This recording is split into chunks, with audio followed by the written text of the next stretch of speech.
ओम सहना भवतु सहनौ भुनक्तु सह वीर्यं करवावहै तेजस्विनावधीतमस्तु मा विद्विषावहै।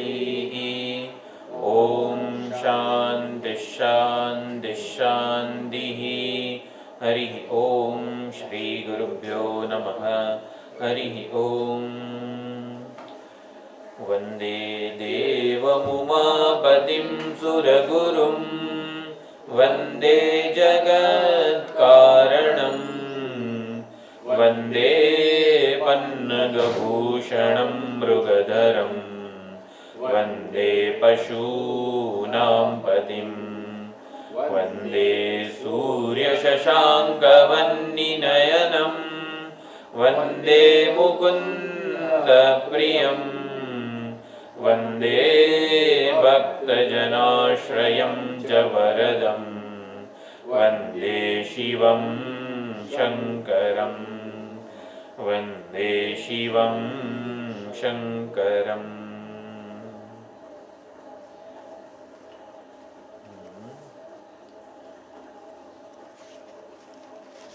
समुद्र मंथन लीला પછી કામદેવ દહન લીલા।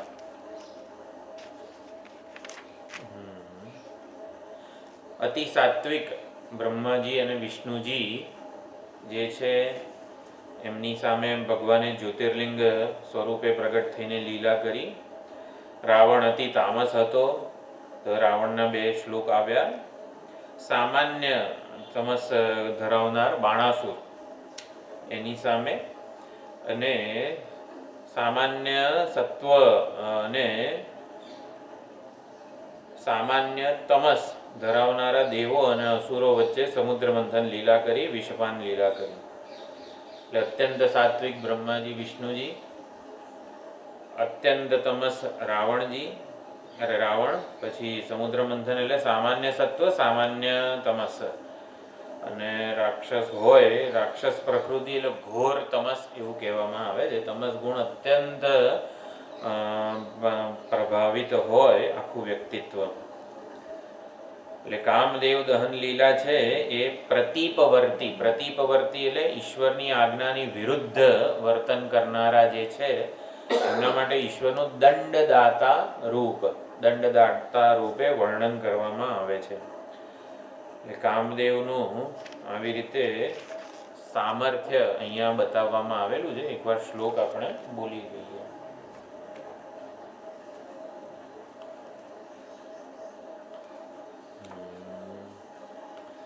અસિદ્ધાર્થાનૈવ ક્વચિદપી સદેવાસુરનરે નિવર્તન્તે નિત્યં જગતિ જૈનો યસ્ય વિશિખાઃ સપશ્યન્નીશસ્ત્વામ ઇતરસુરસાધારણમભૂત સ્મરસ્મર્તવ્યાત્મા નહિ વશિષુ પથ્યઃ પરિભવઃ। તો છેલ્લી લીટીમાં કહે છે સ્મરઃ એટલે કામદેવ, સ્મરણ માત્રથી જે હાજર થઈ જાય એને સ્મર કહેવાય। તો સ્મરણ જ જેનું પ્રાગટ્ય છે, સ્મરણથી જ જે પ્રગટ થઈ જાય ને કામદેવ કહેવાય। તો સ્મરઃ સ્મર્તવ્ય બની ગયો, સ્મરણ માત્ર બની ગયો એટલે શરીર વગેરે શરીર વગરનો બની ગયો। સ્મરણ માત્ર એટલે જેનું શરીર ના હોય, ખાલી મનમાં જ, એટલે કે વૃત્તિરૂપ હોય, જે શરીર વગરનો થઈ ગયો, ભસ્મીભૂત થઈ ગયો, દહન થઈ ગયો। તો કામદેવ સ્મર્તવ્ય બની ગયો, દહન થઈ ગયું એનું। એની ભૂલ શું હતી?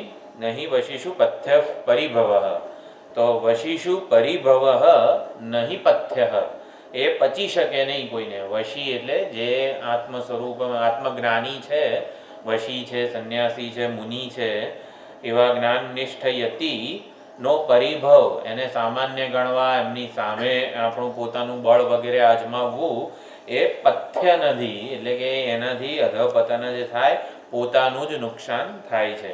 તો કામદેવે શિવજીને એક સાધારણ દેવ કે દેહધારી માન્યા અને એની આ ભૂલ થઈ। તો કામદેવનું સામર્થ્ય કેવું છે એ પહેલી બે લીટીમાં કીધેલું છે। અસિદ્ધાર્થા નૈવ ક્વચિદપી સદેવા સુરનરે, સદેવ એટલે દેવ, અસુર અને નર તો દેવ યોની, અસુર યોની અને મનુષ્ય યોની, આ બધી જ યોનિઓમાં કામદેવનું અપ્રતિબદ્ધ સામર્થ્ય છે. આ બધી યોનિઓ ઉપર કામદેવે જય પ્રાપ્ત કરેલો છે. નિવર્તન્તે નિત્યમ જયિનઃ.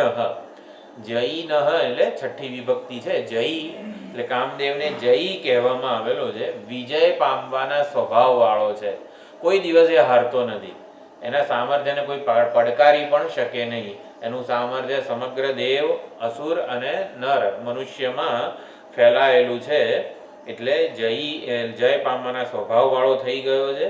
અને એના બાણ વિશિખા એટલે બાણ શિખા વગરના, એટલે ઓલું બાણ હોય તો આગળ જે અગ્રભાગ એનો તીક્ષ્ણ હોય, તો કામદેવના બાણ વિશિખ છે એટલે શિખા વગરના છે. એટલે ઓલો અણીદાર ભાગ હોય એટલે કામદેવનું બાણ વાગે તો, અરે કામદેવ બાણ મારે તો વાગે નહીં આપણને. બહુ સારું લાગે. કોઈ પુષ્પનું બાણ, પુષ્પ આપણા ઉપર ફેંકે તો આપણને ઉલટાની મજા આવે. એટલે કામદેવના બાણ આવા અણીદાર નથી, એટલે વાગે ને તો ખબર પડતી નથી કે આ કામદેવનું બાણ વાગ્યું આપણને. એટલે વિશિખા, જેના બાણ જે છે વિશિખ છે, વાગે તો ખબર પડતી નથી એવા છે. અને અસિદ્ધાર્થા નિવર્તન્તે, સિદ્ધ થયા વગર પાછા ફરતા નથી. નૈવ નિવર્તન્તે, એનું પોતાનું કાર્ય સિદ્ધ કર્યા વગર એ ક્યારેય પાછા ફર્યા નથી. એટલે કે સિદ્ધ કરીને જ એનું કામ પૂરું થઈ જાય છે. એટલે સિદ્ધિને જ એનું સામર્થ્ય વગેરે પ્રાપ્ત થાય છે. કોઈ દિવસ એને સફળતા ન મળી હોય એવું બન્યું જ નથી. હંમેશા સફળ થયો છે, જય એનો થયો છે. સપશ્યન ઈશત્વામ, હે ઈશ, હે ઈશન કરનાર, હે સર્વ સમર્થ.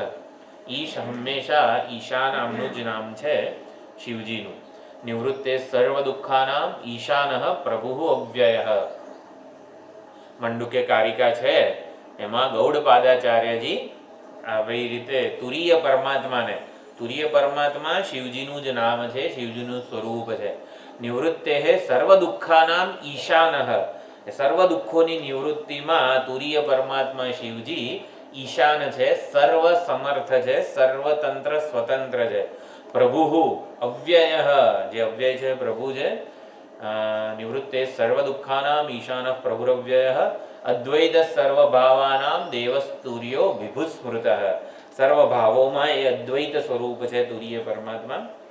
અને વૈતથ્ય પ્રકરણની જે છેલ્લી કારિકા છે 35મી, એમાં પણ પ્રપંચોપશમ શિવ એવી રીતે વીતરાગ ભયક્રોધૈ મુનિભિર વેદ પારગૈ.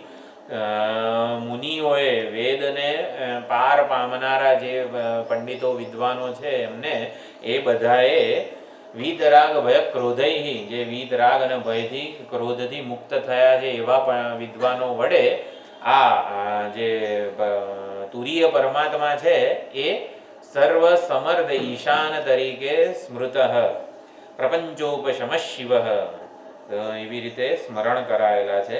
એટલે અહીંયા પુષ્પદંત આચાર્ય ઈશ, હે સર્વ સમર્થ એ રીતે સંબોધન કરે છે. તો કામદેવે કે જેના બાણ ક્યારેય આવી રીતે હંમેશા વિજય પામેલા છે એમણે આપને ઇતર સુર સાધારણમ અભૂત, આપને એક સામાન્ય દેહધારી રૂપે, એક સામાન્ય દેવ રૂપે માન્યા, જોયા અને એ સ્મર્તવ્ય બની ગયો. કથા તો લગભગ આપણને ખબર છે, એટલે કથા અને આપણે ટૂંકમાં જોઈ લઈએ. શિવજી અને પાર્વતીજી વચ્ચેનો સંવાદ આવે છે. એટલે જ્યારે પાર્વતીજી તારકાસુરે અમરતા માગી બ્રહ્માજી પાસે, તો તારકાસુરે કીધું કે તું નિમિત્ત મૃત્યુ માગ, કે અમરતા ન અપાય, નિમિત્ત મૃત્યુ માગ. તો કે એમણે કીધું, તારકાસુરે કીધું કે શિવપુત્ર થી હું હણાવું. એટલે એ વખતે ખબર હતી સતીજી દેહ ત્યાગ કર્યો હતો, એટલે શિવજી સમાધિસ્થ જ હતા. સમાધિસ્થ હતા એટલે કોઈ દિવસ વિવાહ વગેરે તો થઈ શકવાનો નહોતો. એટલે કોઈ દિવસ આ થાય નહીં. એટલે હવે અને સતીનો જન્મ આવી રીતે હિમાલયને ત્યાં થયો. એટલે નારદજી આવીને કહે છે હિમાલયને કે આ કન્યાના પતિ શંકર ભગવાન થશે. એટલે હિમાલયને કીધું નારદજીએ કે પાર્વતીજીને શિવજીની વિરક્ત એવા શિવજીની સેવા માટે મોકલો. તો એ હિમાલય પાર્વતીજીને લઈને જાય છે શિવજી સમક્ષ. શિવજી કહે છે કે તમારી પુત્રીને કેમ લાવ્યા છો? તો હિમાલય કહે છે આપની સેવા કરવા માટે. તો શિવજી કે તમે ભલે આવો, આમની જરૂર નથી. તો પાર્વતીજી શિવજીને કહે છે મહાદેવ આપની સમજ શું છે, આપનું દર્શન શું છે?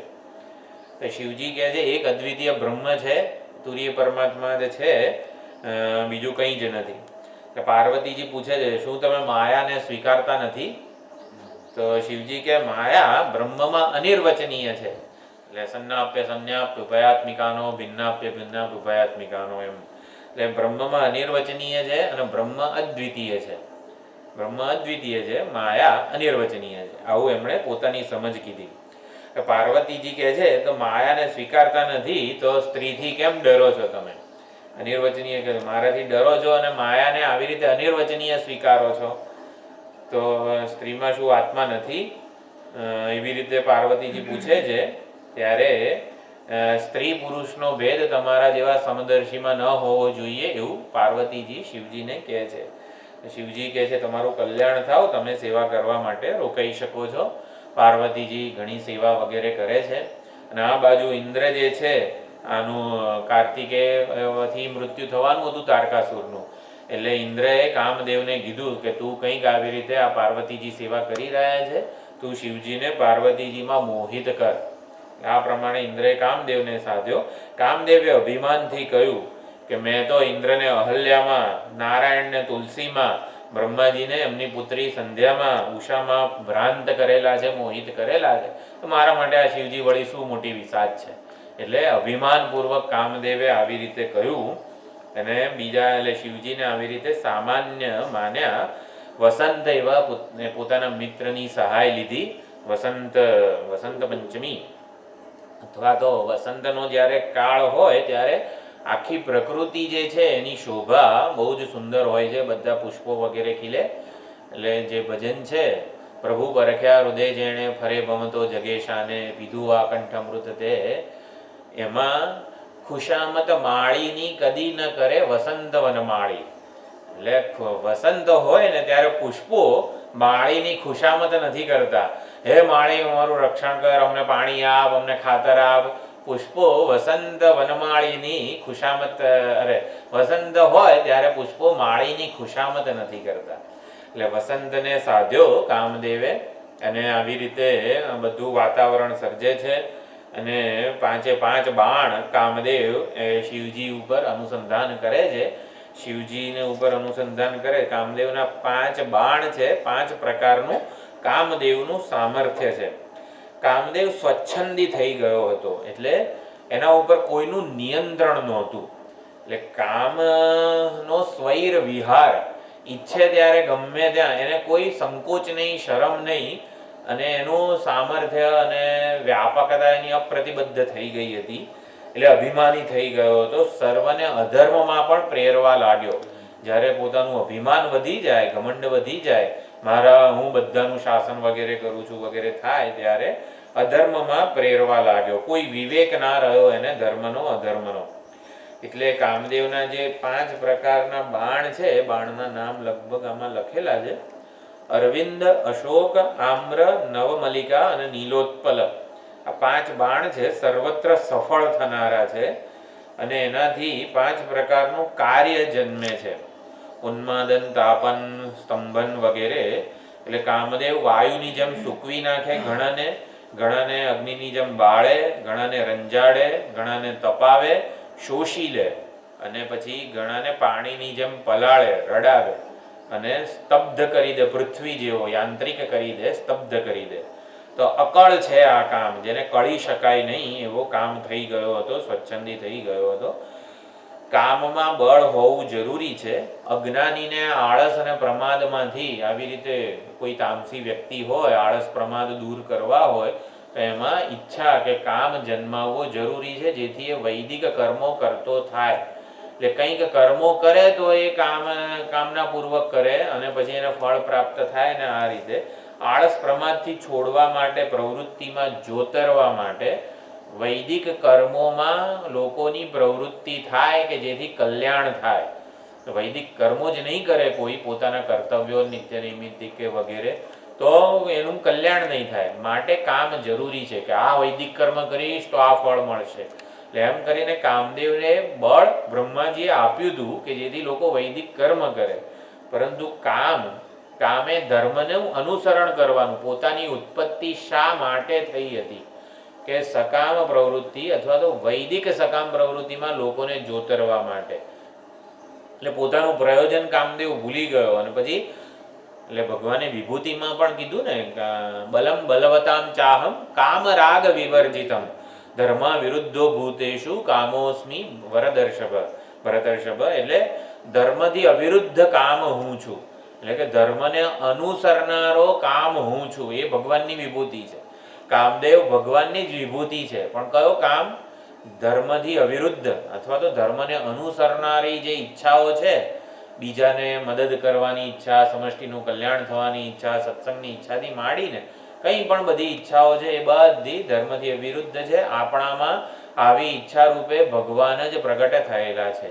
અને બલમ બલવતામ ચાહમ કામ રાગ વિવર્જિતમ બલમ અહમસ્મી, એવું ભગવાન કહે છે કે કામ અને રાગથી વર્જિત બળ હું છું. બલમ બલવતામ, બળવાનોનું બળ હું છું, પણ કયું બળ? કે જેમાં કામ અને રાગ નથી એવું બળ હું છું. રાવણનું બળ જે છે, જો રાવણ પોતાનું બળ આવી રીતે ભક્તિમાં, બાણાસુરે પોતાનું બધું જ બળ શિવ ભક્તિમાં અજમાવ્યું, અને એવી જ રીતે જો રાવણે એવી રીતે કર્યું હોત, પરંતુ રાવણે પોતાનું બળ સ્વાર્થ પ્રેરિત કોઈ સંકુચિત ઈચ્છામાં વાપર્યું, એટલે એ બળ નહીં, પરંતુ એ બળ રાવણમાં પણ જે બળ છે એ હકીકતમાં તો ભગવાનનું જ છે. પરંતુ શરૂઆતમાં આતંકવાદીમાં ભગવાનના દર્શન કઈ રીતે થાય? સ્વામીજી હંમેશા કે આતંકવાદી નહીં, તું તારા પાડોશીમાં પહેલા આ ભગવાનના દર્શન કર. હંમેશા અઘરો દાખલો પહેલો નહીં ગણવાનો, પહેલા સાદો સરળ દાખલો કે જેનો જવાબ આપણે સરળતાથી પહોંચી શકીએ. આતંકવાદીમાં ભગવાનના થશે દર્શન, બધામાં ભગવાનના દર્શન કઈ રીતે થાય? તો પણ સૌથી પહેલા રસોહમ અપ્સુ કૌંતેય પ્રભાસ્મી શશિ સૂર્યયો, ભગવાનની જે વિભૂતિ છે, ભગવાનની જે મહિમા જેમાં વધારે પ્રગટ થતું હોય એમાં પહેલા ભગવાનના દર્શન કર. વિશ્વરૂપે બિરાજી રહેલા ભગવાનમાં ભક્તિ કે પ્રેમ એ એકરૂપ ઈશ્વર ભક્તિ કે વિભૂતિ વગેરેના દર્શનનો પરિપાક જ છે. કે ધીમે ધીમે ભક્તિ પ્રેમની પરિપક્વતા થાય એમ બધે ભગવાનના દર્શન થશે જ. એટલે શરૂઆતમાં તો કામ રાગ વિવર્જિતમ બલમ રૂપે ભગવાનના દર્શન કરીએ. કોઈકમાં સાત્વિક ઈચ્છા જન્મી હોય તો એ રૂપે ભગવાનના દર્શન કરીએ. રાજસ તામસ ઈચ્છાઓ હું નથી, પરંતુ સાત્વિક ઈચ્છાઓ હું છું એવું ભગવાન કહે છે. એ શરૂઆતમાં ભગવાનની વિભૂતિ રૂપે કામદેવને આપણે સાધવો જોઈએ. એટલે કે સાત્વિક ઈચ્છાઓને જ અનુમોદન આપવું જોઈએ, એને જ સમર્થન આપવું જોઈએ. તો આ પ્રમાણે કામદેવ અભિમાનથી છકી ગયો તો એની અધોગતિ થઈ. તો કામદેવના જે 5 બાણ છે એનું શક્તિ છે ઉન્માદન, તાપન, શોષણ, સ્તંભન અને સંમોહન. તો આ પ્રમાણે 5 શક્તિ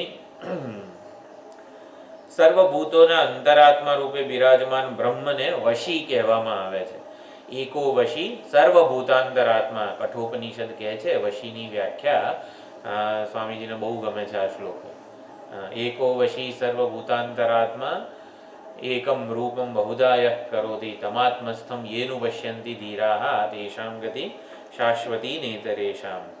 તો જે આ પ્રમાણે જુએ છે, સર્વભૂતોના અંતરાત્મામાં બિરાજમાન બ્રહ્મને જે પોતાનાથી અભિન્ન જુએ ને વશી કહેવામાં આવે છે. તો વશી શું? જે વશી છે એનો પરિભવ, એને સામાન્ય ગણવા એ આ કામદેવની ભૂલ હતી. શિવજીને એને સામાન્ય ગણ્યા. તો એ શંકર પુત્ર નિમિત્તે મૃત્યુનું વરદાન તારકાસુરે માગ્યું, તો શિવજીની સમાધિ ભંગ થાય તો પાર્વતીજી સાથે વિવાહ થાય. એટલે તારકાસુર એ અહંકાર છે, અને અહંકારે આવી રીતે શિવજી અને પાર્વતીજીના પુત્રના નિમિત્તે મૃત્યુ માગ્યું. અહંકારનું મૃત્યુ ક્યારે થાય? કાર્તિકેયથી. શિવ પુત્ર પાર્વતી પુત્રથી અહંકાર જાય. તો શિવ એટલે શું છે? પરબ્રહ્મ ચૈતન્ય સ્વરૂપ શિવજી છે, અને પાર્વતીજી છે એ બુદ્ધિ છે. આત્માત્વમ ગિરિજા મતિહિ. તો ગિરિજા એટલે પાર્વતી મતિ છે. તો આ પરબ્રહ્મ ચૈતન્ય અને બુદ્ધિ એના સંયોગથી શું જન્મે છે? ચિદાભાસ અથવા તો અખંડાકાર વૃત્તિ જે છે એમાં પ્રતિફલિત ચૈતન્ય જે છે એ અહંકારનો બાધ કરે છે, અહંકારને ભસ્મીભૂત કરે છે. તો તારકાસુરનો વધ કોણ કરે છે? આવી રીતે અખંડાકાર વૃત્તિ પર આરૂઢ થયેલું ચૈતન્ય, એટલે કે ફળ ચૈતન્ય અથવા તો અહંકાર વૃત્તિમાં પ્રતિબિંબિત જે ચૈતન્ય છે, આ વૃત્તિ આરૂઢ ચૈતન્ય એ એટલે હું બ્રહ્મ છું, અખંડાકાર વૃત્તિ જે છે એ વૃત્તિનો સંતાન, સંતાન એટલે સંતતિ, એ અખંડાકાર વૃત્તિનો સળંગ જે આવી રીતે પ્રવાહ થાય તો એનું સંતાન જે છે જન્મે એ અહંકાર રૂપી તારકાસુર જે છે એનો નાશ કરે છે. તો આ પ્રમાણે સ્મરઃ સ્મર્તવ્ય બની ગયો, સ્વાત્મારામ પૂર્ણ આનંદ સ્વરૂપ જે છે એને આવી રીતે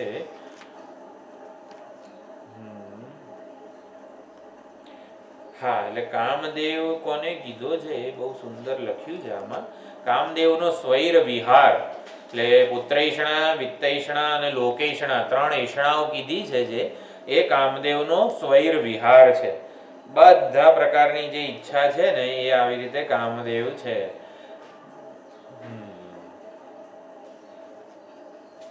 કામદેવને આવી રીતે દંડ આપ્યો. અને કામ એટલે કામનું વિરોધી શું છે? રાગ. અરે રાગ શું આપણે કામનું વિરોધી જ્ઞાન. જ્ઞાન વર્સિસ કામ એટલે શિવજી વર્સિસ આવી રીતે કામદેવ છે. તો એ કઈ રીતે ટકી ના શકે કામદેવ? કામ રામ સામે, શિવજી સામે, જ્ઞાન સામે ટકી ના શકે. કેમ? કારણ કે શિવજી સ્વાત્મા રામ છે. ઈચ્છા રામ હોય તો અનેક ઈચ્છાઓ જે છે એની પૂર્તિ દ્વારા એને બળ મળે કામદેવને. સ્વાત્મા રામ છે શિવજી, નહીં સ્વાત્મા રામમ વિષય મૃગ તૃષ્ણા ભ્રમયતી. સ્વાત્મા રામ જે આત્મા થકી જ પૂર્ણ સંતોષ છે, પૂર્ણતા છે શિવજીને, અને માટે એમને ઈચ્છા પૂર્તિ દ્વારા સુખ નથી જોઈતું અથવા તો જન્મતું જ નથી. સુખનો આવિર્ભાવ થવો જ જોઈએ. સુખ વગર માણસ જીવી ના શકે, સુખ વગર એનું જીવન સંભવ જ નથી. તો અજ્ઞાની જે છે ઈચ્છા પૂર્તિ દ્વારા સુખ જન્માવે છે. અપ્રાપ્ત સુખની આવી રીતે ઈચ્છા દ્વારા એ પ્રાપ્તિનો પ્રયત્ન કરે છે, એટલે કામદેવ વગેરેને બળ મળે છે. પરંતુ શિવજીના વશી છે એટલે કેવું છે કે જ્ઞાન છે એમની પાસે, પોતાની પૂર્ણતાનું, પૂર્ણ સંતોષ આત્મા થકી જ છે. આત્મરતિ, આત્મક્રીડ, આત્માનંદ વગેરે. એટલે કામના પૂર્તિ દ્વારા સુખ મેળવવાની જરૂર નથી.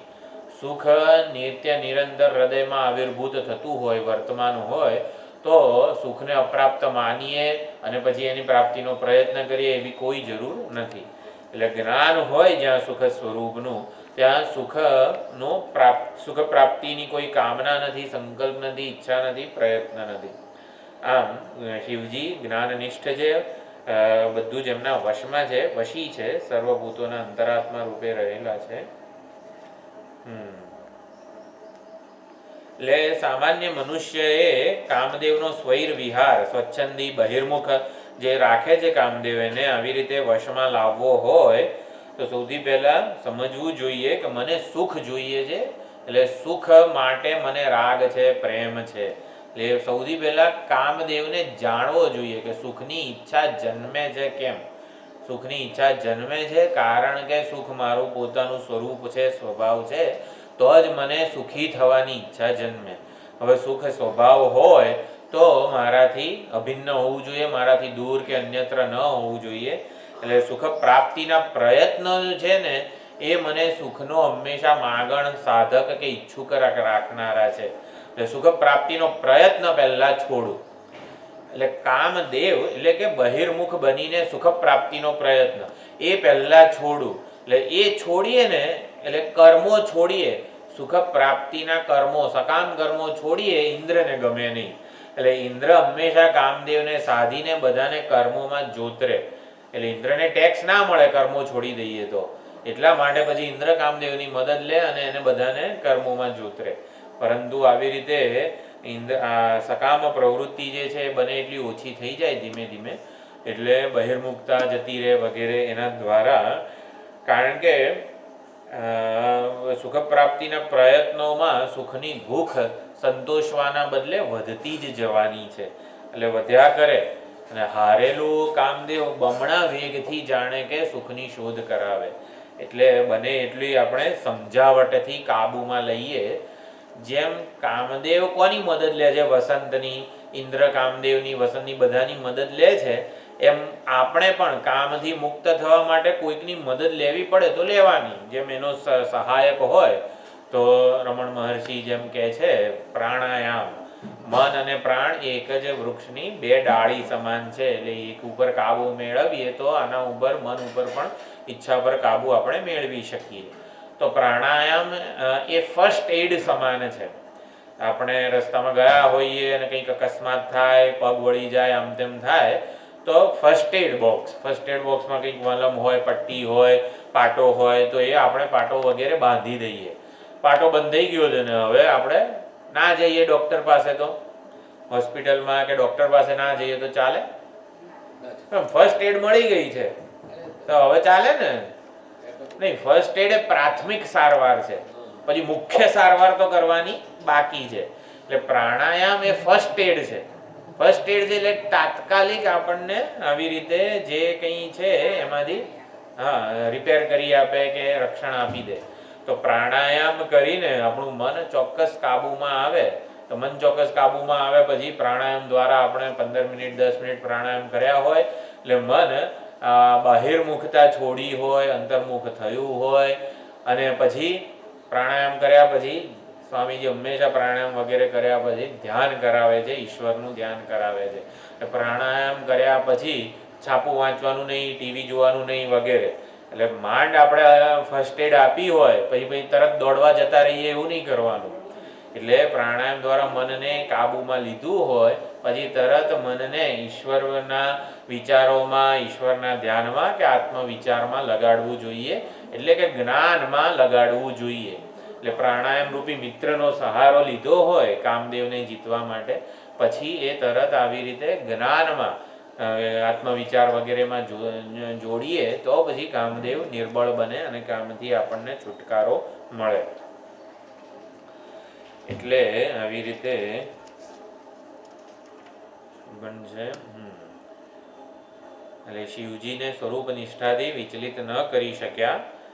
એક અહીંયા કાશ્મીરી પંડિત કૈયટ, અમારા જે પાણીની ગ્રામર ને બધું ભણ્યા એમાં કૈયટ એક બહુ જ સંસ્કૃતના મહાન વિદ્વાન હતા, કાશ્મીરી પંડિત છે. તો કાશીના અમુક વિદ્વાનો કાશ્મીરમાં એમને મળવા આવ્યા. તો કૈયટને જોઈને એવું લાગ્યું કે હા બાપરે, એટલે એકદમ સામાન્ય, સાવ એક નાની એવી ઝૂંપડી હોય અને એમાં ચિથરા વિથરાવાળા કપડાં હોય. અત્યંત મહાન પંડિત હતા કૈયટ. પણ કાશીના વિદ્વાનો આવ્યા અને એમને મળવા, કૈયટને મળવા આવ્યા. એટલે કૈયટને મળીને પછી કાશ્મીરના રાજા પાસે ગયા કે તમારા રાજ્યમાં આવા પંડિતો, વિદ્વાનોની આવી હાલત છે, એટલે તમે કંઈ એના માટે વ્યવસ્થા કરો, નકર તમારું રાજ્ય જતું રહે છે. જે રાજ્યમાં સંતો મહાત્માઓનો જ આટલો આદર ના થતો હોય એ રાજ્ય નહીં લાંબુ ટકે. એટલે કાશીના પંડિતોએ કાશ્મીરના રાજાને આવું કીધું. એટલે પછી કાશ્મીરના રાજાને તો ખબર જ નથી આવો કૈયટ કરીને કોઈક મહાન પંડિત વિદ્વાન આપણે ત્યાં છે. એટલે કૈયટને મળવા આવે છે. એટલે એ પૂછે છે તમને શું જોઈએ છે વગેરે વગેરે. કૈયટ કહે છે કંઈ મને જોઈતું નથી, બધું પર્યાપ્ત છે, તો કોઈ વ્યવસ્થાની કંઈ કશીય જરૂર નથી. એટલે કૈયટ ના જ પાડે છે. એટલે પણ મને કાશીના પંડિતો આવીને કહી ગયા છે કે આની કંઈક વ્યવસ્થા કરો, નકર રાજ્ય નહીં રહે. એટલે કૈયટે તો ચોખ્ખી ના પાડી કે જે કંઈ છે બધું પર્યાપ્ત છે, આપણને કશુંય જોઈતું નથી. નહીં સ્વાત્મા રામમ વિષય મૃગતૃષ્ણા ભ્રમયતી. એટલે એ તો ના જ પાડે છે. પણ તો એ પછી કાશ્મીરી પંડિત આવી કરે, જે રાજા છે એ થોડી ઘણી કંઈક જમવા કરવાની વ્યવસ્થા વગેરે કરીને જાય છે. કે જેણે આત્મ સ્વરૂપ પ્રભુ પરખ્યા હૃદય જેણે ફરે ભમતો જગેશાને. એટલે એને જેણે હૃદયમાં જ પરમાત્માના દર્શન કર્યા હોય જગમાં, જેને આ કંઠ અમૃત જેનું પાન કર્યું હોય, કરે કાંજી વૃથાશાને. એ ભાતનું ઓલું ચોખાનું જે ઓસામણનું પાણી છે એને માટે ઘરે ઘરે શા માટે રખડે? જેણે આ કંઠ અમૃત પીધું છે એ કાંજી માટે, ભાતના ઓસામણવાળા પાણી માટે ઘરે ઘરે શા માટે રખડે? આવું ક્યાંય ભગવદ્ ગીતામાં કીધું છે?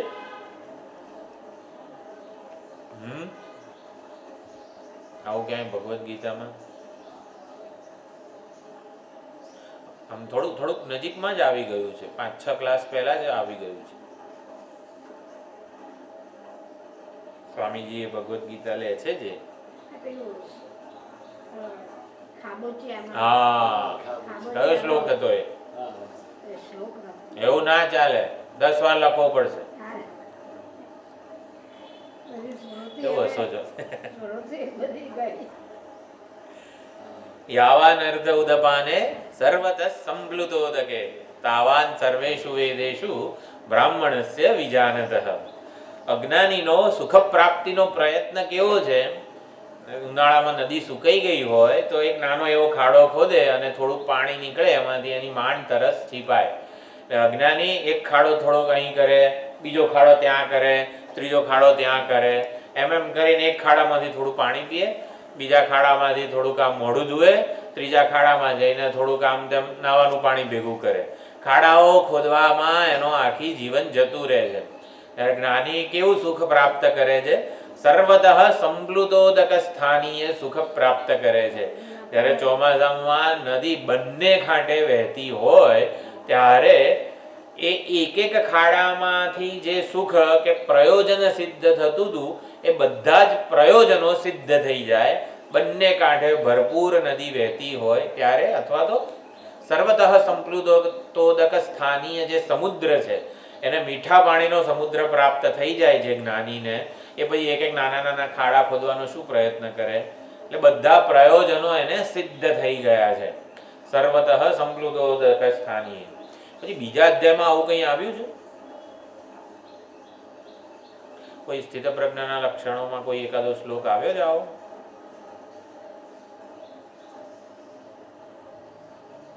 આમ સમુદ્રનું કોઈ દૃષ્ટાંત આપ્યું હોય એવું કંઈ સ્થિત પ્રજ્ઞામાં? હા હા ના, એટલે હવે આમ તો જો કે હજી આવવાનો છે, એ શ્લોક હજી આવ્યો નથી. ના ના, હું તો એ રીતે થોડુંક આમ મેમરીને કેન્દ્રિત કરવાનો પ્રયત્ન કરું છું. આપૂર્યમાણમ અચલ પ્રતિષ્ઠમ સમુદ્રમાપ પ્રવિશંત સમુદ્રમાપ તદ્વત કામાયમ પ્રવિશંતિ સર્વે શાંતિમાપ્નોતિ ન કામકામી. એટલે કામકામી છે એ કામનાઓની પૂર્તિ માટે પ્રયત્ન કરે છે, પણ જ્ઞાની આપૂર્યમાણમ અચલ પ્રતિષ્ઠમ સમુદ્રમ આપહ યમ પ્રવિશંતિ તદ્વત. એટલે જેવી રીતે સમુદ્ર આપૂર્યમાણમ પૂર્ણતામાં પ્રતિષ્ઠિત છે, અચળ છે, અચલ પ્રતિષ્ઠમ એની પ્રતિષ્ઠા અચળ છે, એમાં અમુક વધારે કામનાઓ ઉમેરાય કે પછી અમુક કામનાઓ ઓછી થાય, એટલે કે પાણી ઓછું થાય કે વધે, કશો સમુદ્રને ફરક પડતો નથી. પોતાના સ્વરૂપની પૂર્ણતાનું જેને જ્ઞાન છે, પ્રતિષ્ઠિત છે, નિષ્ઠા છે, એને આવી રીતે અલ્પ અમુક કામનાઓ પૂર્તિ થાય કે કામનાઓ રહી જાય. હકીકતમાં તો કામનાઓ જે કામ્ય વિષયો છે ને, એ વિષયો કામ્ય વિષયો એવી ઈચ્છા કરતા હોય છે કે જ્ઞાનનિષ્ઠ યતિ છે અમને ભોગવે. એટલે તદ્વત કામાયમ પ્રવિશંતિ સર્વે. એટલે કામનાઓ સામે ચાલીને એમાં એના આનંદ ઓલા હૃદયમાં પ્રવેશે છે કે જેથી અમે તૃપ્ત થઈએ, અમે ધન્ય થઈએ. એટલે કામ્ય વિષયો એવો સંકલ્પ કરે છે કે અમે જ્ઞાનીને ઉપલબ્ધ થઈએ જેથી અમે ધન્ય થઈએ. હકીકતમાં કામકામી નહીં, પરંતુ કામનાઓ આવી રીતે તદ્વત કામયમ પ્રવિશંતિ સર્વે. કામનાઓ જેના હૃદયમાં પ્રવેશ, કામ્ય વિષયો પ્રવેશીને ધન્યતા અનુભવે છે, એવો આ જ્ઞાનનિષ્ઠ યતિ છે, વશી છે, મહાત્મા છે. તો એવા શિવજી છે. તો શિવજીનો આવી રીતે પરિભવ જે છે એ પથ્ય ન થયો, પચ્યો નહીં કામદેવને, અને એ આવી રીતે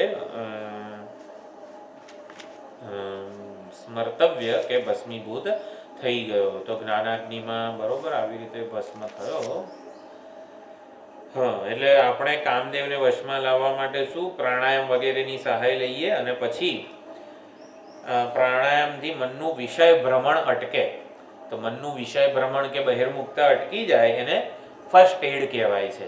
તો ફર્સ્ટ એડ આપીએ પછી આપણે મુખ્ય સારવાર જ્ઞાન કે વિવેક વિચાર કે કામ હકીકતમાં એનું કારણ શું છે વગેરે. ટૂંકમાં એ બધું સમજવું પડે. સુખની ઈચ્છા, સુખ મારું સ્વરૂપ છે. વિવેક વિચાર એ મુખ્ય સારવાર છે. આપણામાં સુખની ઈચ્છા જન્મી છે કારણ કે આપણે પોતાને એક અલ્પ ઉપાધિ, અનાત્મ વગેરે માનીએ છીએ અને એનાથી પોતાને અનાત્મ ઉપાધિ માનીને ક્યારેય કોઈ સુખી થયું નથી. એટલે આ નિશ્ચય સૌથી પહેલાં કરી મનને કહેવાનો કે પોતાને દેહ ઇન્દ્રિય મન બુદ્ધિ માનીને સુખી થયો હોય એવો આ સંસારમાં કોઈ જન્મ્યો જ નથી, જન્મવાનો જ નથી. એટલે પોતાને અજ્ઞાનકલ્પિત ઉપાધિ માનીને કોઈ સુખી થયો હોય ને હજી સુધી જન્મ્યો નથી. માટે તું પોતાને આવી રીતે અજ્ઞાનકલ્પિત ઉપાધિ માનીને સુખી થવાનો પ્રયત્ન છોડ. એમાં જરાય ડાપણ નથી. આ વિવેક છે. એટલે વિવેક પહેલાં આપણે આવી રીતે સ્વસ્થતા થોડીક મેળવી હોય પ્રાણાયામ વગેરેથી તો ઘણું સારું રહે. અને પછી કામદેવની જે કંઈ બધી વિવેક ચૂડામણી વગેરેમાં કે પંચત્વમાં આપવું, એક ઇન્દ્રિયના વિષયની કામનાને લીધે આ ઓલા તરંગ, માતંગ, મૃદંગ, મીન વગેરે બધા જે છે એ વિનાશ પામ્યા. તો આપણે તો પાંચેય ઇન્દ્રિયોના વિષયોની કામનાઓ લઈએ, આપણી તો શું હાલત થાય વગેરે. જ્યાં જ્યાં કામની વગેરે નિંદા કરી હોય એને એ પણ વિચારો કરી શકાય. એટલે એ પણ થઈ શકે છે. એટલે કર્મનો આવી રીતે બને ત્યાં સુધી કર્મ જે છે ઓછા કરીએ, બહિર્મુખતા ઓછી કરીએ તો કામદેવનું બળ ઘટતું જાય. કામને રામથી જુદો ઓળખવો અઘરો છે. એટલે કામનું બાણ વાગે ને ત્યારે એમ કીધું પુષ્પ મારીએ કોઈને તો હા બહુ આમ સારું લાગે. એટલે કામદેવનું બાણ વાગે ને ત્યારે મજા આવે ઉલટાની. હા બહુ મજા આવી એમ. હકીકતમાં એટલે કામને રામથી જુદો ઓળખવો અઘરો છે. અહીંયા કામદેવનું દુસ્સાહસનું વર્ણન કર્યું. અને ભગવદ્ ગીતામાં પણ તયોરના વશમાગત છે, તૌ યસ્ય પરિપંથિનો વગેરે પણ વિચાર ભાથું આપ્યું છે ભગવાને. કામ જે છે, કામ ઉપર ઓલું શું કહેવાય, ઘા ક્યારે કરવાનો, કામનું રહેઠાણ શું છે. ઇન્દ્રિયાણી મનોબુદ્ધિ અસ્યાધિષ્ઠાન મુચ્યતે એતૈ વિમોહત્યેષ જ્ઞાનમાવૃત્ય દેહિનમ. આ કામ છે ઇન્દ્રિયાણી મન બુદ્ધિમાં રહીને આપણા વિવેક જ્ઞાનને વિમોહિત કરે છે, ભૂલાવી દે છે. એતૈ કામાવૃત દુષ્પુરેણ અનલેન ચ મહાશનો મહાપાપમાં વગેરે કીધું. પછી કામદેવથી મુક્ત થવાનો કર્મયોગમાં શું ઉપાય કીધો? આવું પૂછપૂછ નહીં કરવાનું બહુ. ઇન્દ્રિયાણી મનોબુદ્ધિ અધિષ્ઠાન પછી શું કરવાનું છે? એવમ બુદ્ધે પરમ બુદ્ધવા સંસ્તભ્યાત્માનમાત્મના જહિ શત્રુ મહાબાહો કામરૂપમ દુરાસદમ. ત્રીજા અધ્યાયનો છેલ્લો શ્લોક. એવમ આના કરતાં આ ચડિયાતું, આના કરતાં આ ચડિયાતું એવું નથી. જે ત્રીજા અધ્યાયનો છેલ્લેથી બીજો કે ત્રીજો શ્લોક હોય એ બુદ્ધિરાત્મા મહાન પરઃ મહતઃ પરમ અવ્યક્તમ આમ તેમ બધું કંઈક કંઈક કીધેલું છે. અને પછી એવમ બુદ્ધેહે પરમ બુદ્ધવા સંસ્તભ્ય આત્મનાત્મના જહિ શત્રુ મહાબાહો કામરૂપમ દુરાસદમ. તો કામરૂપી શત્રુ જે દુરાસદ છે, એટલે જેને ઓળખવો અઘરો છે, કાબુમાં લાવવો અઘરો છે, એને જહી એને તું છોડ. હા ધાતુ છે એના બે અર્થ છે. હા ધાતુને મારી નાખ એવું પણ કહેવાય અને પાપમાનમ પ્રજહિ એનમ જ્ઞાન વિજ્ઞાન નાશનમ વગેરે પણ જે કીધું છે. એટલે જહીનો બીજો અર્થ એક તો મારી નાખવું અને એકને અધમુઓ કરી નાખવો એવું કહેવાય છે. એટલે પાપમાનમ પ્રજહિ જે કીધું છે એમાં કીધું છે કે અધમુઓ કર, અને છેલ્લે અહીંયા કીધું જહી શત્રુ એટલે હરિઓમ જ કરી દે અને પતાવી દે વગેરે. એટલે એમાં પણ થોડુંક વિચાર ભાતું પ્રાપ્ત થાય છે. એવમ બુદ્ધે હે પરમ બુદ્ધવા. આ કામના જે રહેઠાણો છે ઇન્દ્રિય મન બુદ્ધિ, એનાથી પોતાને તું આત્મ સ્વરૂપને પરમ બુદ્ધવા, એનાથી પોતાને પર શ્રેષ્ઠ અતીત જાણ. એટલે કે તું આવી રીતે શરીર ઇન્દ્રિય મન બુદ્ધિ નથી, તું એનાથી જુદું સ્વતંત્ર એવું ચૈતન્ય સ્વરૂપ છે, આત્મ ચૈતન્ય છે. એવમ બુદ્ધે હે પરમ બુદ્ધવા. આ કામને મારવાનો ઉપાય છે. એટલે એ કેવી છે મુખ્ય સારવાર કે અંતિમ સારવાર કે વિવેક વિચાર મેં કીધો. ફર્સ્ટ એડ જે છે પ્રાણાયામથી માંડીને કર્મયોગથી માંડીને બધું છે જ, પણ ફર્સ્ટ એડ પછી આપણે મુખ્ય સારવાર તો આપવી પડે. વિવેક વિચાર વગર કામદેવનું દહન થઈ જાય એવું નથી. એટલે શિવજીએ પણ જ્ઞાનાગ્નિ વડે, વિવેક જ્ઞાનાગ્નિ વડે જ એનું દહન કરેલું છે. આ પ્રમાણે કામદેવ ઉપર વિજય, કામ વિજય લીલા, કામ વિજય લીલા બીજી પણ રાસ પંચાધ્યાયી જે છે ભાગવતમાં, એને પણ કામ વિજય લીલા કીધી છે. મહાત્માઓએ આવી રીતે શરદ પૂનમની પૂર્ણ રાત્રિ જોઈને ભગવાનને રાસ રમવાનું મન થયું. વીક્ષ રંતુમ મનશ્ચક્રે, એટલે કામદેવ જે છે એના ઉપર વિજય પ્રાપ્ત કરવા માટે ભગવાને રાસલીલા રમી છે. એટલે રાસલીલા એ કામ વિજય લીલા છે, એવી રીતે મહાત્માઓએ વર્ણવેલું છે. હનુમાન પ્રસાદ પોદ્દાર છે, જય દયાલ ગોયંદકાજી છે, કે આ ગીતા પ્રેસના બધા જે મહાત્માઓ થઈ ગયા, એમણે બહુ સુંદર રીતે રાસલીલાનું પ્રયોજન સમજાવેલું છે. એટલે કામ વિજય લીલા એટલે કામ દહન છે, અને પછી ઓલું તો વિજય છે. એ પ્રમાણે 15મો શ્લોક થયો. હવે 16મો શ્લોક છે, એકવાર બોલી લઈએ. શિવજીનું તાંડવ નૃત્ય લીલા છે.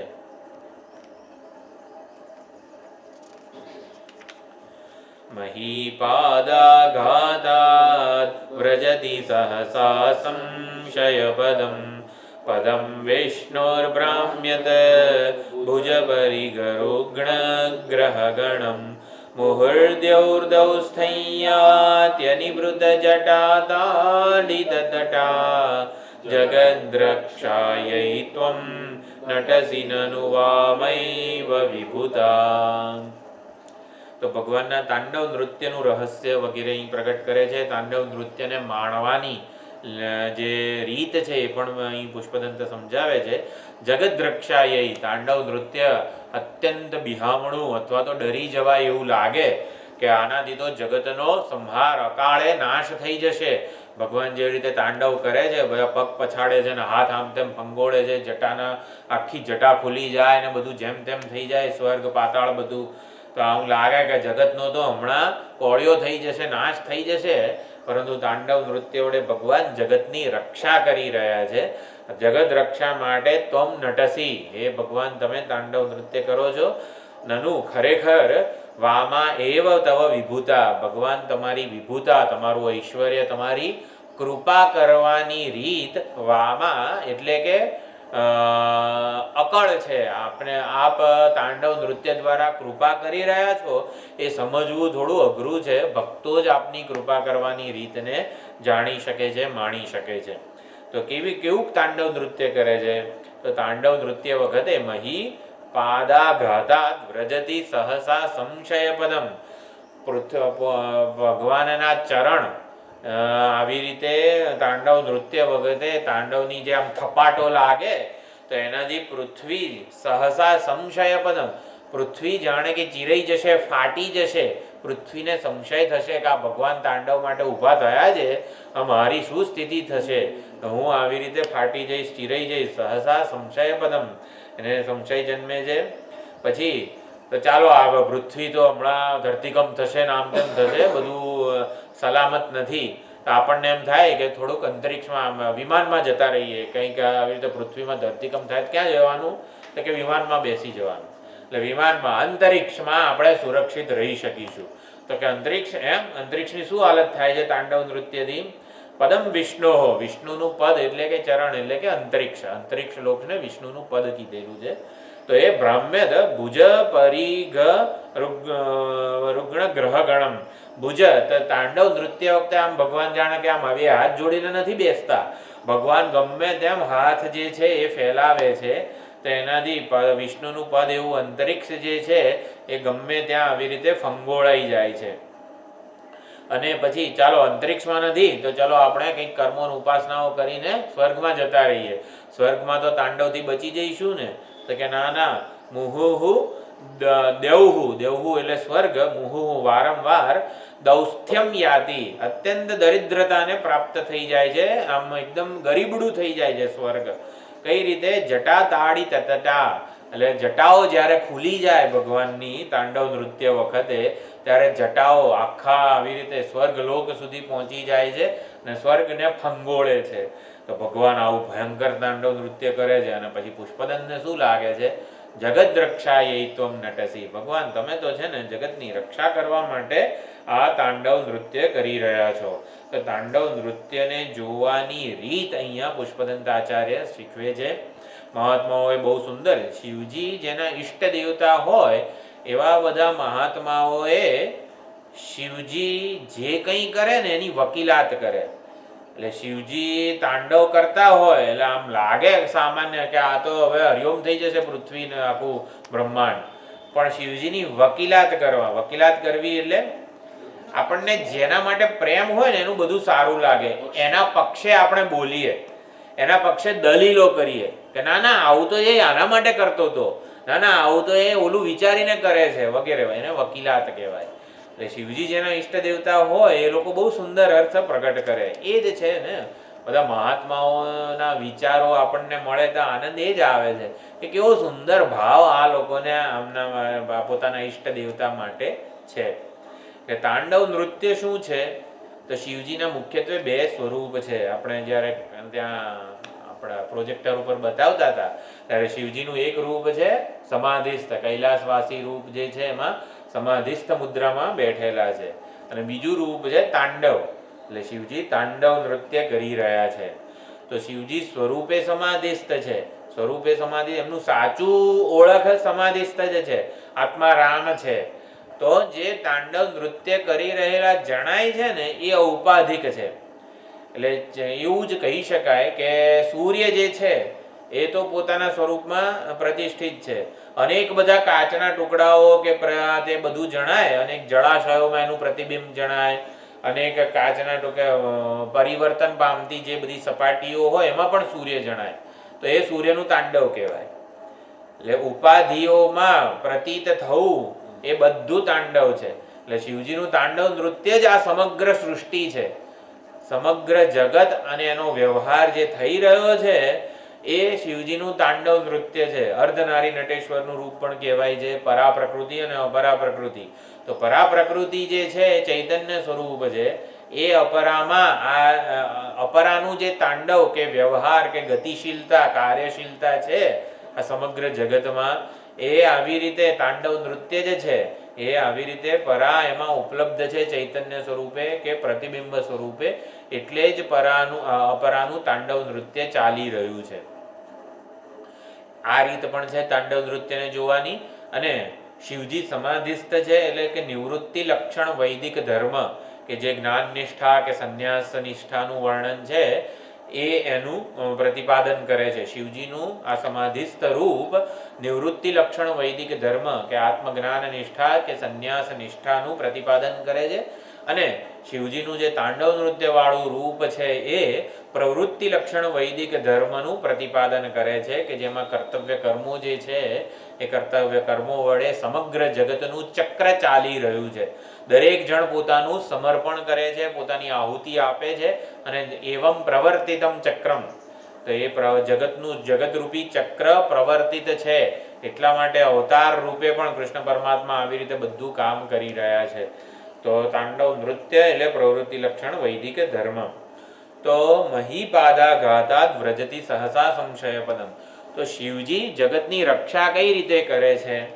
તો જગતની રક્ષા કરવી હોય, જેમ કે કોઈ પણ વસ્તુની રક્ષા ક્યારે થાય? તો એ વસ્તુનો જે સ્વભાવ હોય એને આપણે ટકાવી રાખીએ તો એ વસ્તુની રક્ષા થાય. તો પૃથ્વીનો સ્વભાવ શું છે? ધારણ શક્તિ, બીજાને ધારણ કરવા માટે જે શક્તિમાન છે એનો સ્વભાવ છે. તો તાંડવ નૃત્ય કરવા દ્વારા, આ પગની થપાટો વગેરે આપવા દ્વારા પૃથ્વીમાં શિવજી ધારણ શક્તિનું આધાન કરે છે. એટલે પૃથ્વી બીજાને ધારણ કરવા માટે સમર્થ બને છે. એટલે આપણને જે ધાપ ધાપ કરીને તાંડવ નૃત્ય આમ લાગે કે પૃથ્વી ફાટી જશે, એવું નથી. પૃથ્વીમાં ધારણ કરવાની શક્તિનું આધાન કરે છે શિવજી. આ રીતે પૃથ્વીનું રક્ષણ કરે છે, સમગ્ર જગતનું રક્ષણ કરે છે. એટલે પૃથ્વી, એટલે શિવજી જો તાંડવ ન કરે ને તો પૃથ્વી ફાટી જાય, બીજાને ધારણ ન કરે. પૃથ્વી પોતાનો ધારણ શક્તિ વાળો સ્વભાવ ગુમાવી દે જો શિવજી તાંડવ ન કરે તો. એ તાંડવ કરવા દ્વારા પૃથ્વીની રક્ષણ કરી રહ્યા છે શિવજી. પછી તાંડવ નૃત્ય વડે શિરસ્થ જે ગંગા જળ છે એ ગંગાજીને જે પોતાની જટામાં સમાવી લીધા છે, જટા ખુલી જાય તો ગંગાજીનું શું થાય પછી? તો ગંગાજીના જે બધા કણો છે, પાણીના કણો વગેરે દ્વારા એક જટા ખુલી જાય છે, તો એના દ્વારા સમુદ્ર, નદી વગેરે દ્વારા એમાં પાણી જળવાઈ રહે છે. તો શિવજી તાંડવ નૃત્ય ના કરે ને તો ગંગા યમુના બધું સુકાઈ જાય, સમુદ્ર સુકાઈ જાય. સમુદ્ર સુકાઈ જાય તો બધી નદીઓ અને જળાશયોનું શું થાય? ક્યાંય પાણી જ ના રહે. તાંડવ કરે છે તો આ ગંગા યમુના નદીઓ વહી રહી છે. નદીઓ વહી રહી છે એ જ ભગવાનનું તાંડવ છે, એવું પણ સમજવાનું છે. એટલે પુષ્ટિ થાય છે, બધાનું રક્ષણ પાલન થાય છે, પોષણ થાય છે. પછી તૃતીય, જ્યારે આ તાંડવ નૃત્યનું આપણે મારા ખ્યાલથી સમશ્લોકી બનાવેલું છે, એ ક્યાં ગયું? તો તાંડવ નૃત્ય કરતી વખતે શિવજીનું જે લલાટ છે, લલાટમાં જે અગ્નિ, એટલે તાંડવ નૃત્ય કરે ત્યારે આંખો પણ જાણે કે પહોળી, આમ જે નર્તકી તાંડવ નૃત્ય કરતી હોય કે કોઈ પણ નૃત્ય કરતી હોય, આંખના કેવા હાવભાવ પણ આમ બધું બતાવતી હોય છે. તો શિવજી તાંડવ કરે ત્યારે તૃતીય નેત્ર ખુલી જાય. હવે તૃતીય નેત્ર હકીકતમાં તો શું કરે? સમગ્ર બ્રહ્માંડનો સંહાર કરે. સંહાર માટે જ આ ભસ્મીભૂત કરી નાખે. તો તાંડવ નૃત્ય વખતે તૃતીય નેત્ર ખુલે અને એમાંથી આ અગ્નિ પ્રજ્વલિત થાય. ભભક ભભક કરતું કપાળ, એવી રીતે બહુ સુંદર બનાવેલું છે. તો એ જે ભભકતો અગ્નિ જે છે પ્રગટ થાય છે ને આ તૃતીય નેત્ર ખુલવાથી, એના લીધે આપણે ચૂલામાં રસોઈ ને બધું, વિસલ ને બધું, ખીચડી રાંધી શકીએ છીએ. એટલે શિવજી જો તાંડવ ના કરે ને તો ઓલી વિસલ વાગે જ નહીં ખીચડીની. એટલે અગ્નિ આવી રીતે રાંધી શકે છે કારણ કે શિવજી તાંડવ કરી રહ્યા છે. એટલે શિવજીના જ્ઞાનાગ્નિ પ્રગટ થાય છે, બહાર આવે છે. એના દ્વારા અત્યારે જે અગ્નિ જે છે એ પોતાનું સામર્થ્ય છે ને એ પ્રગટ કરી શકે છે, બાળી શકે છે. સમશ્લોકી આમાં આપણે ઓલું 100 પાનામાં બધું કોમ્પ્રેસ કરવું હતું ને, એટલે ઘણું બધું આમાં નથી લખ્યું. એટલે આમ જાણે કે કંઈક બહુ ફરક પડી જતો હતો કોસ્ટમાં. એટલે આમ જાણે કે 100 પાનામાં આમ સમાવી લેવું હતું. આપણે જોઈએ, રાવણ રચિત તાંડવ છે ને એની સમશ્લોકી બનાવી છે.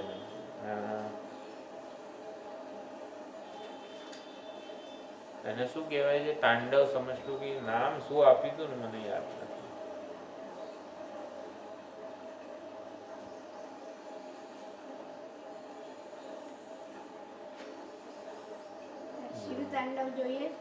ના, એની ગુજરાતીમાં સમશ્લોકી મેં બનાવ્યું હતું, તાંડવ સમશ્લોકી. આપણે જોઈએ હમણાં. હા, આ વખતે ખબર નથી, હમણાં શિવરાત્રી વખતે કે બહુ પહેલા એને મળી ગયું. હું પાછું મૂકી દઈશ ગ્રુપમાં એકવાર. હા, ગાવું આટલું એકવાર જોઈ લઉં. હા, એટલે જ્ઞાનાગ્નિથી આવી રીતે અગ્નિની પુષ્ટિ થાય છે, અગ્નિ સશક્ત થાય છે. પછી તાંડવ નૃત્યમાં શું હોય? આમ આપણે શાંતિ હોય? ના, શ્વાસ પ્રશ્વાસ એવી રીતે ધમણની જેમ આપણા શ્વાસ ચાલતા હોય. કોઈ પણ તાંડવ નૃત્ય કરે તો ધમણની જેમ શ્વાસ ચાલે. એના દ્વારા આ સમષ્ટિમાં જે પ્રાણ વાયુ જે છે ને એને સશક્ત કરી રહ્યા છે શિવજી. એટલે શિવજી તાંડવ નૃત્ય દ્વારા વાયુને પોષણ આપી રહ્યા છે. સમષ્ટિ પ્રાણ વાયુ જે છે એને આ સમગ્ર જગતને ધારણ કરવાની શક્તિ પ્રદાન કરી રહ્યા છે. આપણા બધાના શ્વાસ ચાલે છે ને, શિવજીનું તાંડવ નૃત્ય ચાલુ છે માટે એ શક્ય છે. અને વ્યોમકેશ એટલે જટા ખુલી જાય છે, એનાથી આકાશને આધાર આપે છે. જો જટા ના ખુલે ને તો આકાશ પોતાનું જે અસ્તિત્વ છે એ આવી રીતે ગુમાવી બેસે. આમ શિવજી આકાશને પણ પોષણ આપે છે, આધાર આપે છે, વાયુને આપે છે. ધમણ શ્વાસ દ્વારા જ્ઞાનાગ્નિ જે ત્રીજું નેત્ર છે એના દ્વારા અગ્નિને સશક્ત કરે છે. જટા ખુલી જાય તો જે ગંગાજી છે એના કણોથી આવી રીતે સમુદ્ર વગેરેને પોષણ વગેરે આપે છે. નદીના પ્રવાહ વગેરે જળવાઈ રહે છે. અને થપાટ જે છે એના દ્વારા પૃથ્વીને પંચમહાભૂતો પોતે પોતાનો સ્વભાવ જાળવી રાખે છે.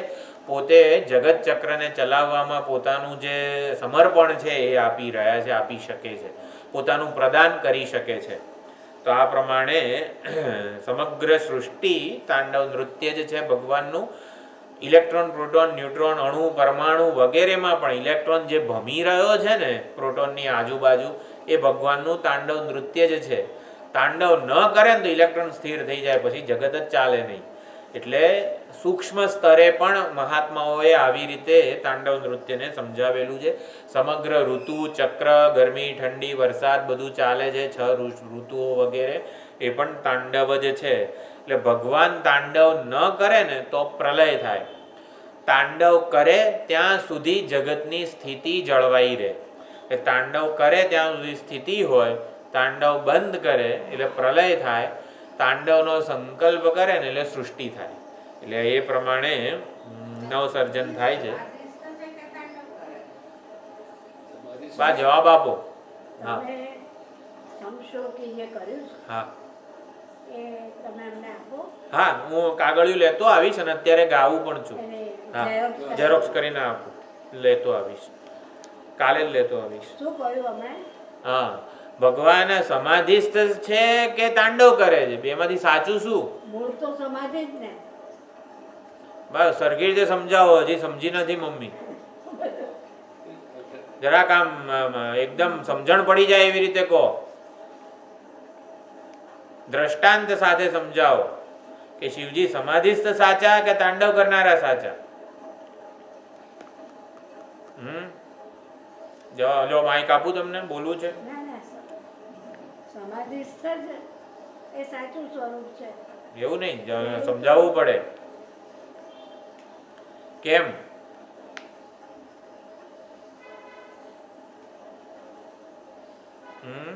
મેં તો જવાબે આપી દીધો અને ઉદાહરણે આપી દીધું છે અત્યારે જ, હમણાં જ 5 મિનિટ પહેલા. દ્રષ્ટાંત શું આપ્યું? પેલું તો કાર્ય જ છે ને એમનું. તાંડવ કરે એ તો એમનું કાર્ય કહેવાય ને. હા હા, એ જ કરે છે. એટલે મૂળ સ્વભાવ. મેં ઉદાહરણ શું આપ્યું હમણાં?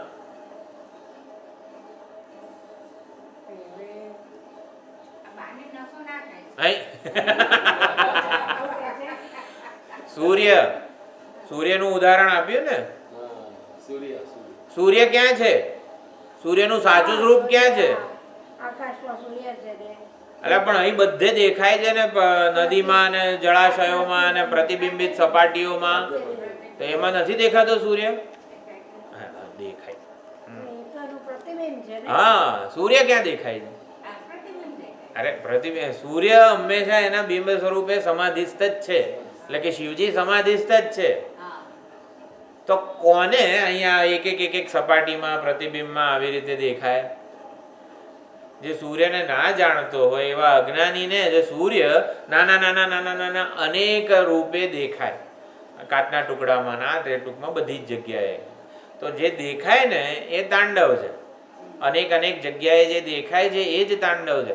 આપણને લાગે છે કે શિવજી તાંડવ કરી રહ્યા છે, હકીકતમાં તો શિવજી સમાધિસ્થ જ છે. એ કંઈ કરતા નથી. અકર્તૃ અભોક્તૃ ચૈતન્ય સ્વરૂપે પોતાના સ્વરૂપમાં સ્થિત જ છે. અકર્તા અને અભોક્તા જ છે. પરંતુ ઔપાધિક દ્રષ્ટિએ, ઉપાધિની દ્રષ્ટિએ અત્યારે એ બોલી રહ્યા છે, એ જ આ વિચારી રહ્યા છે, એ જ જોઈ રહ્યા છે, એ જ સાંભળી રહ્યા છે. શિવજી જ સાંભળે, એ જ તાંડવ કરે. તાંડવ કોણ કરે? શિવજી જ કરે. આ જ શબ્દોનું ઉચ્ચારણ શિવજી જ કરી રહ્યા છે.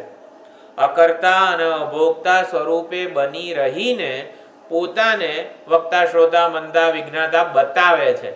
પણ વક્તા શ્રોતા મંદા વિજ્ઞા કરતા ભોક્તા રૂપે આપણને જે દેખાય છે ને એ તો ઔપાધિક વેશ છે, મિથ્યા છે, સાચું નથી.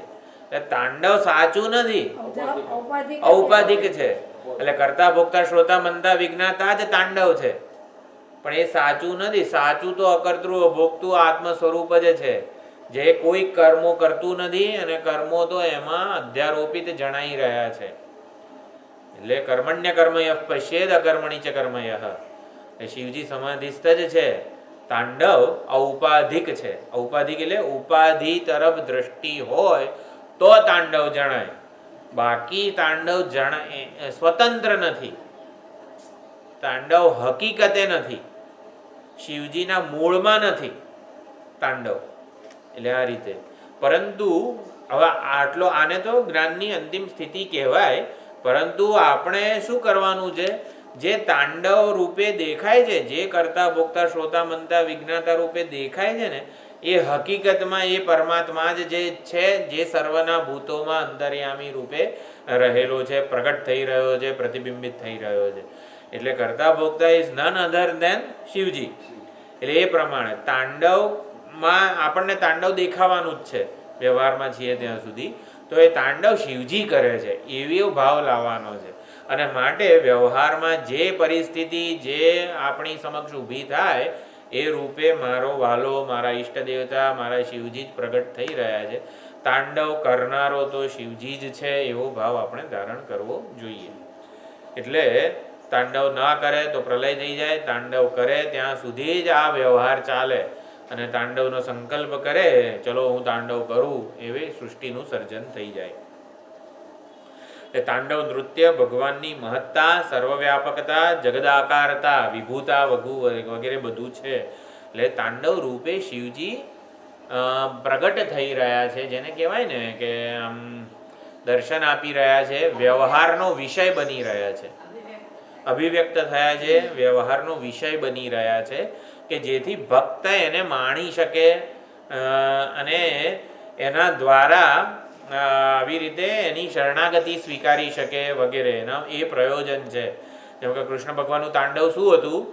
જેમ બ્રહ્માજી બધાને ચોરીને લઈ ગયા, ગુફામાં મૂકી દીધા, ત્યારે બ્રહ્માજી બધા ગોવાળો, એના વાછરડાઓના શિંગડા ને એની ઉપરની માળા ને ગોપબાળો પાસે રહેલું ઓલું કંઈક જે દંડ હોય એ ગોપબાળોના કપડાં બધું એ પોતે બની ગયા. કૃષ્ણ ભગવાનનું તાંડવ નૃત્ય. એવી જ રીતે અહીંયા પણ તાંડવ. એટલે ટૂંકમાં આપણને જે તાંડવ દેખાય જે દેખાડો છે. સાચું તો આત્મ સ્વરૂપ સમાધિસ્થ જ છે, જે જ્ઞાન વિચારના પરિણામે પ્રાપ્ત થાય. એટલે શિવજી તાંડવને સંકેલી લે, પ્રસન્ન થાય તો. એટલે પ્રસન્ન ક્યારે થાય? તાંડવને માણીએ ને આપણે તો શિવજી પ્રસન્ન થાય. ભગવાન આ હાથ આમ નહીં, તમારે આમ લઈ જવાનો હતો. એટલે આપણે તાંડવ નૃત્ય વિશે ફરિયાદો કર્યા કરીએ, ભગવાન આવું નહીં, તમારે થોડુંક આવું કરવું જોઈતું હતું. તાંડવની ફરિયાદ નથી કરવાની, તાંડવને માણવાનું છે, જોવાનું છે. આમાં મેં લખેલું છે કે તાંડવને જોવાની 3 રીત છે. કરતા ભોગતામયી દ્રષ્ટિ, એટલે ભગવાનને પોતાને જે કરતા ભોગતા માને ને એ ભગવાનને પણ ના સર્જનમાં કોઈ ચિત્રકાર હોય, ચિત્ર દોરેલું હોય તો આવું નહીં, આવો રંગ પૂરવો જોઈએ, એમ કરીને ભૂલો બતાવ્યા કરે. એટલે કરતા ભોગતા જે પોતાને માને એ આવી રીતે ભગવાનના તાંડવ નૃત્યમાં પણ દોષ જુએ વગેરે માણી ના શકે. ભક્તની જે દ્રષ્ટિ છે એ પોતાને કરતા ભોગતા નથી માનતો. ભક્ત શું કરે છે? ભગવાન કરતા ભોગતા છે. એટલે ઓલું સમુદ્ર મંથનમાં વિષ નીકળ્યું, એ વિષ કેવું? ભગવાનને આપી દીધું. આપણે વિષનો શું અર્થ કર્યો? કર્તૃત્વ ભોક્તૃત્વ જ વિષ છે. એટલે ભગવાનને કરતા બનાવી દઈએ તો આપણને અમૃત મળે. એટલે ભગવાન જ કરતા છે, ભગવાન જ ભોગતા છે, એ જ કર્માધ્યક્ષ છે, કર્મફળ દાતા છે. એટલે ભગવાન જ બધું કરે છે, એક હથ્થું શાસન જગત ઉપર એનું જ ચાલે છે. આપણા કંઈક કરવાથી થઈ જાય ને એ નરી ભ્રાંતિ છે. આવું જે ભક્ત માને છે એ તાંડવ નૃત્યને માણી રહ્યો છે. એટલે ભગવાન મારો વાલો જ નાચી રહ્યો છે આ રીતે, એ પ્રમાણે એ માણે છે. અને જ્ઞાની જાણી ચૂક્યો છે કે આ તાંડવ દેખાડો છે, માયાનો ખેલ છે. એટલે જાદુગર આખી જાદુની જાળ રચેલી હોય તો જાદુના રહસ્યને જે જાણે છે જ્ઞાની, એ જાદુને જોયા કરે, માણ્યા કરે, કે આવી રીતે મોહિત ના થાય. એ જાદુને માયાને તુચ્છ વસ્તુ તરીકે જુએ છે. એટલે આ પ્રમાણે જ્ઞાનીની દ્રષ્ટિ અસંગ કરતા અકર્તા ભોગતા ઊંચું એવું જાણી લઈએ તો તાંડવ નૃત્ય બાધિત થઈ જાય. તો આ પ્રમાણે શિવજીની જે જ્ઞાનમયી દ્રષ્ટિ છે એ આપણે આવી રીતે કરવી જોઈએ પ્રાપ્ત. અને પછી પૌરાણિક એક વસ્તુ અહીંયા મેં ટાંકેલી છે. કાળબળ નામનો અસુર હતો, એણે બ્રહ્માજીની બહુ મોટી સાધના કરી. ને કાળબળ અસુરે બ્રહ્માજી પ્રસન્ન થયા, માગ્યું. શું માગ્યું? કે હું આખા બ્રહ્માંડનો એક જ કોળિયામાં ખાઈ જઉં, આખા બ્રહ્માંડને એક કોળિયામાં હું ખાઈ જઉં. એટલે એટલું મોટું મારું શરીર હોય કે આખા બ્રહ્માંડને એક જ ગ્રાસમાં હું ગળી જઉં. એટલે બ્રહ્માજી કે આવું તો કઈ રીતે? આને આપીશ, હા પાડીશ તો પછી આ તો અત્યારે જ ખાઈ જશે, અને જગતનો આવી રીતે સંહાર થઈ જશે. તો એક કામ કર, તું છે ને સાંજે આય, એમ કરીને કંઈક આવી રીતે થોડો સમય માગ્યો બ્રહ્માજીએ. અને પછી શિવજી પાસે ગયા કે આ કાળબળ આવું વરદાન માગીને બેઠો છે વગેરે વગેરે, તો શું કરીશું? તો કે એક કામ કરો તમે, કંઈક સમયની મર્યાદા શું છે? સૂર્યાસ્ત સમયે તમે એને કહેજો આવી રીતે માગવાનું. તો હા, ગોધૂલી સમય એટલે 24 યામ કે ક્ષણ એવું કંઈક કહેવાય. હા, સાંજના સમયે ગોધૂલી સમયે એ સમય હોય છે કેટલો 24 કંઈક ક્ષણ કે એને એક યુનિટ કહેવામાં આવે છે, બહુ યાદ નથી, 24 મિનિટ હશે. હા, એક ગાય દોવાને જેટલો સમય લાગે ને એને મુહૂર્ત કેવું કંઈક મુહૂર્ત અને એની વચ્ચેનો સંબંધ છે. 24 વસ્તુ મને યાદ રહી ગઈ છે, તો 24 મિનિટ હશે જે હોય, મને યાદ નથી અત્યારે. એટલા સમયમાં આવી રીતે ત્યારે માગવાનું છે વગેરે એવું કંઈક કીધું બ્રહ્માજીએ. એટલે એ સમય આવ્યો ત્યારે શિવજીએ તાંડવ પ્રારંભ કર્યો. તો કાળબળનું શરીર એ વખતે આખા બ્રહ્માંડને ખાઈ જાય એટલું મોટું થઈ ગયું, પરંતુ શિવજીએ તાંડવ પ્રારંભ કર્યો એટલે તાંડવ જોવામાં રહી ગયો એ કાળબળ, અને બ્રહ્માંડને ખાવાનું ભૂલી ગયો. સમય જતો રહ્યો એટલે પાછો કાળબળ નાનો થઈ ગયો. એ 24 જે છે મિનિટ યામ કે કહેવાય છે, એ સમય જતો રહ્યો એટલે કાળબળ પાછો પોતાના મૂળ સ્વરૂપમાં અસુર આવી ગયો, બ્રહ્માંડનો કોળિયો ન કરી શક્યો. એટલે તાંડવ નૃત્યની લીલા જાણે કે રોજ થાય છે. રોજ કાળબળ અસુર જે છે આવી રીતે મોટો થાય છે, શિવજી તાંડવ કરે છે. એટલે સાંજના સમયે શિવજીની આરતી કે પ્રદોષ વગેરે છે એ પૂજા વગેરેનું મહત્વ છે. એટલે સાયંકાળે સંધ્યાકાળે આવી રીતે શિવજીની પૂજા કે એનું મહત્વ આપણા જેમ કે ઋષિકેશના આશ્રમો હોય કે દરેક જગ્યાએ આવી રીતે સાયમ આરતી વગેરે થતું હોય છે. એટલે તાંડવ શિવજી અત્યંત પ્રસન્ન થઈને કરે છે, માટે એ વરદ મુદ્રા છે. એટલે કે ભક્તો જે માગે ને એ આપવા માટે એકદમ તૈયાર હોય છે. એટલે ભગવાનની આવી વિભૂતા છે, વિભૂતા અત્યંત ગૂઢ છે, રહસ્યથી ભરેલી છે. હા, એટલે તાંડવ નૃત્ય જેમ જગતમાં પણ છે ને, એમ આપણા શરીરમાં પણ આ સાથે સાથ જે ચક્રો છે એક એકની શુદ્ધિ થાય છે તાંડવથી. એવું પણ યોગ સાધનાના બધા યોગીઓએ અર્થ કરેલો છે. એ થોડું ઘણું મેં લખેલું છે, પણ મને પણ એમાં બહુ ખબર પડી નથી. યોગ સાધનાની પદ્ધતિ છે આખી, સાથે સાથ ચક્રોની શુદ્ધિ થાય એ માટે. તો આ પ્રમાણે તાંડવ નૃત્ય લીલા અને એને માણવાનું આવી રીતે એક સુંદર વિચાર ભાથું આપણને પ્રાપ્ત થયેલું છે. આવતી વખતે હા સમશ્લોકી ગઈ, ગંગા અવતરણ લીલા આવતા વખતે જોઈશું. પહેલો, બીજો, છઠ્ઠો, 11મો અને 13મો આ 5 શ્લોક ઉપર આવી રીતે ગુરુ લીલામૃતના જે દોહાઓ છે ને એનો રાગ લીધેલો છે મેં. જટાટવીગલજ્વલ પ્રવાહ પાવિત સ્થલે ગલેવલંબ્ય લંબિતા મેં જે આખો શ્લોક છે.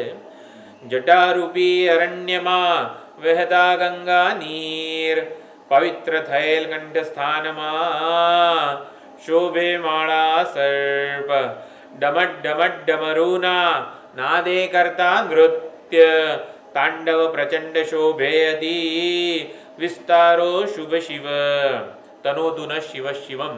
એ ભગવાન શિવજી તમે શિવ એટલે કે શુભનો વિસ્તાર કરો. જટા કટાહ સંભ્રમ ભ્રમન્યલિંબ નિર્જરી વિલોલ વીચી વલ્લરી. એ છે જટારૂપી કટાહમાં વેગે ભમતા નીર, ચંચળ તરંગ ગંગ પંક્તિથી શોભે મસ્તક અતીવ, ધગત ધગત ધગતું કપાળ, શીશ શીત બાળ ચંદ્ર, પ્રીત વધે ને વધતી રહે, થતા રહે શિવ પ્રસન્ન. ધગત ધગત ધગત જ્વલત લલાટ પટ્ટ પાવકે, કિશોર ચંદ્ર શેખરે રતિ પ્રતિક્ષણમ મમ. પ્રીત વધે ને વધતી રહે, રહે શિવજી થતા પ્રસન્ન. લલાટ તચ્ચત્વર જ્વલત એ જે શ્લોક છે એમાં લલાટે વે ધીમહિ થકી અગ્નિ પ્રજ્વલિત, થયો ઉદ્ધાર કામદેવનો નિતનમે દેવરાજ ઇન્દ્ર, શોભે મસ્તક કળા ચંદ્રથી બીજ શીતળ અમૃત વિશાળ લલાટ જટાધારીને નમતા રહે નિત ભક્ત અત્યંત વેગે ઘૂમતા ભુજંગ શ્વાસો શ્વાસથી જ્યારે તાંડવ કરે ત્યારે સર્પ જે છે ગળામાં એ આવી રીતે ભુજંગ જે છે એ અત્યંત આમ ફેણ એની ફેલાઈ જાય અને શ્વાસોશ્વાસ એમના ધમણ અત્યંત વધી જાય એટલે એ સર્પ જે શ્વાસ એમ હાંફે એનાથી આ અગ્નિ જે છે લલાટનો એને પ્રાણ મળે ને એટલે એ પાછો ભભૂક્યા કરે એવી રીતે અત્યંત વેગે ઘૂમતા ભુજંગ શ્વાસો શ્વાસથી ભભૂકે અગ્નિ ભાલતણો સમાવે મહી નિજ કામ અને એ કામને સમાવી લે પોતાનામાં ધીમિત ધીમિત કરે મૃદંગ મંગળ ઘોષ લયબદ્ધ થતું રહે તાંડવ પ્રચંડ નૃત્યથી પ્રસન્ન નટરાજ અને પછી કદા નિલિંબ નિર્જરી નિકુંજ કોટરે વસન ક્યારે હું નિકુંજ કોટર એવે ગુફામાં રહીને શિવ શિવ શિવ મંત્ર બોલતો બોલતો આવી રીતે સુખી થઈશ કદા સુખી ભવામ્યહમ એવું જે રાવણ કહે છે અહો કદી ગંગા તીરે રહી ગુફામહી નિર્જન સદા દુર્મતિ ત્યાગીને ધરી શિરસ્થ કર જોડ પ્રેમ ભક્તિ ભરપૂર આહા રાખી હૃદયે ઇષ્ટ અશ્રુપૂર્ણ આંખો થકી થઈ સુખી શિવ શિવ એટલે હૃદયમાં શિવજીનું ધ્યાન ધરતો ધરતો પ્રેમ ભક્તિથી ભરપૂર થઈને મારી આંખો અશ્રુપૂર્ણ થશે અને ક્યારે હું શિવ શિવ મંત્ર બોલતો બોલતો સુખી થઈશ એવી રાવણ પ્રાર્થના કરે છે તાંડવની એટલે આ પ્રમાણે થોડુંક રચેલું છે હા રાગ ગુરુ લીલામૃતના દોહાઓ પ્રમાણે છે